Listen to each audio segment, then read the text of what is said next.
మన శరీరం ఆరోగ్యవంతంగా, మానసికంగా, ఉల్లాసంగా ఎదగడానికి క్రీడలు తప్పనిసరి అని ప్రముఖ క్రీడాకారుడు పి. లక్ష్మణ్ పేర్కొన్నారు. రాయపేటలో అడబాల ట్రస్ట్ ఆధ్వర్యంలో జాతీయ క్రీడా దినోత్సవం ఘనంగా జరిగింది.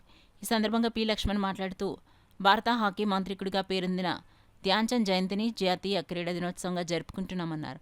మరొక క్రీడాకారిణి పరమేశ్వరి మాట్లాడుతూ ప్రాథమిక స్థాయి నుంచి వ్యాయామ విద్యను భాగస్వామ్యం చేసినప్పుడు తప్పక క్రీడల్లో రాణిస్తామన్నారు.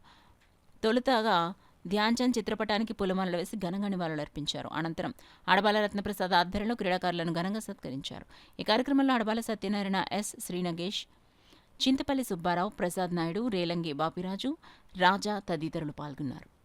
ఫైనాన్షియల్గా కానీ ఏ విధంగా సరే ఉద్యోగ విషయంలో ఎన్నో అవకాశాలు ఇచ్చినా సరే డోంట్ కేర్ అంటూ నా దేశం కోసం నేను ఆడతాను, నా దేశాన్ని, నా దేశ గొప్పతనాన్ని ప్రపంచానికే సాటి చెప్తున్నటువంటి మహానుభావుడు ఒక పుట్టినరోజు పురస్కరించుకుని మరి ఆగస్టు 29ని నేషనల్ స్పోర్ట్స్ డేగా ప్రకటించడం మరి మా అందరికీ క్రీడాకారులుగా మా అందరికీ కూడా చాలా సంతోషం. అలాగే మరి క్రీడల్లో ఎన్నెన్ని ఇబ్బందులు పెట్టినా సరే మరి మట్టిలో మాణిక్యాలన్నటువంటి మనం ఈరోజు ఆయన స్ఫూర్తిని తీసుకుని మనం ముందుకు వెళ్తుండాలి. చాలామంది చాలా ఇబ్బందులు పెడతారు, పట్టినప్పుడు కూడా టాలెంట్ ముందు ఎన్ని ఇబ్బందులు పెట్టినా సరే అవి ఏమీ పని చేయమని చెప్పి ప్రూవ్ చేసినటువంటి మరి ధ్యాన్చంద్ గారిని స్ఫూర్తిగా తీసుకుని మనం ముందుకి ఇలా కొనసాగితే మన జాతీయ అంతర్జాతీయ స్థాయిలో కూడా మనం పథకాలు సాధిస్తాం.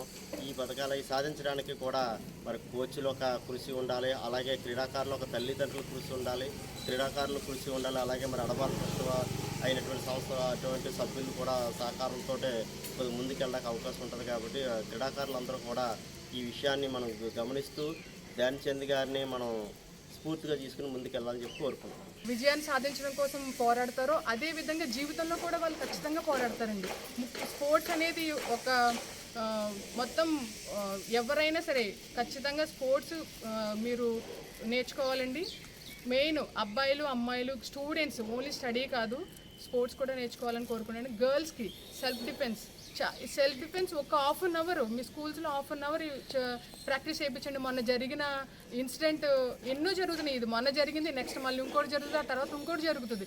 అలా అది పాతదైపోతుంది తప్ప దాన్ని ఏ విధంగా నిర్మూలించాలి. మన ప్లకార్డ్స్ అన్నీ పట్టుకొని తిరుగుతున్నాం మన జస్టిస్ జరగాలని, కానీ ఒక సింపుల్ థింగ్ మన దగ్గర ఉన్న స్టార్టింగ్ స్టెప్ మనం వేయకుండా మనం జరగాలి. ఇప్పుడు ఎక్కడైనా సరే ఒక్కలే ఉంటారండి, ప్రమాదం జరిగిన రోజు ఒక్కలే ఉంటారు. ఆ ఒక్కలు ఉన్నప్పుడే మనం ఏ విధంగా ప్రొటెక్ట్ చేసుకోవాలి, మ్యాక్సిమం ఒక 50% అంటే మనం మ్యాక్సిమం ప్రొటెక్ట్ చేసుకుని ఎలా ప్రొటెక్ట్ చేసుకోవాలి వస్తేనే అక్కడ నుంచి మనం తప్పించుకోగలమండి.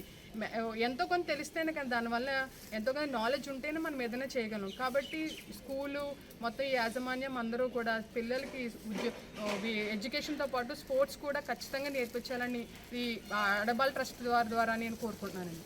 Thank you.